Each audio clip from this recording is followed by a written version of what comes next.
the health-crazed men behind our kitchen favorites Graham and Kellogg. Did you know that both graham crackers and corn flakes can trace their roots back to two 19th-century health nuts? Graham crackers and corn flakes, two staples of every American pantry. Chances are you've enjoyed a bowl of cornflakes for breakfast or snacked on a s'more by the side of a campfire. But did you know that both of these foods trace their roots back to the 1800s and two men's obsession with clean living? Sylvester Graham was born in 1794, the son of a Connecticut pastor. He became an evangelical minister himself, and lectured widely on the evils of the American diet. According to Graham, meat, alcohol and fatty foods led to gluttony, lust and materialistic urges. The all-American meat and potatoes diet, in other words, was quickly turning America into a nation of drunk, sex-crazed maniacs. His devoted followers, called Grahamites, followed their charismatic leader on a restricted diet of vegetables,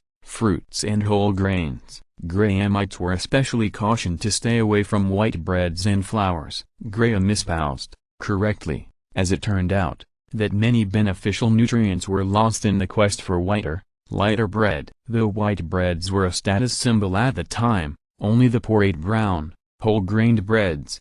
Grahamites consumed bread made from unsifted, unbleached, wheat berry flour. The crackers baked from this flour were called, of course, Graham crackers, although what the Grahamites ate bore little resemblance to the modern-day version. While the original Graham flours and breads were said to be quite tasty, they were made with little to no added sweeteners. And Sylvester Graham certainly wouldn't have been a fan of the mass-produced nature of the majority of Graham crackers on the market today. John Harvey Kellogg was born 50 years after Graham, but he considered himself a Grahamite through and through. Kellogg wasn't a preacher, but a medical doctor, running the Battle Creek Sanitarium in Michigan for many years. The sanitarium featured treatments based on water therapy, vegetarianism and enemas to cure ailments from fatigue to alcoholism, and soon became a sword health resort for the upper classes, attracting such luminaries as Amelia Earhart, Sojourner Truth and Henry Ford. Kellogg believed in the same vegetable-centric,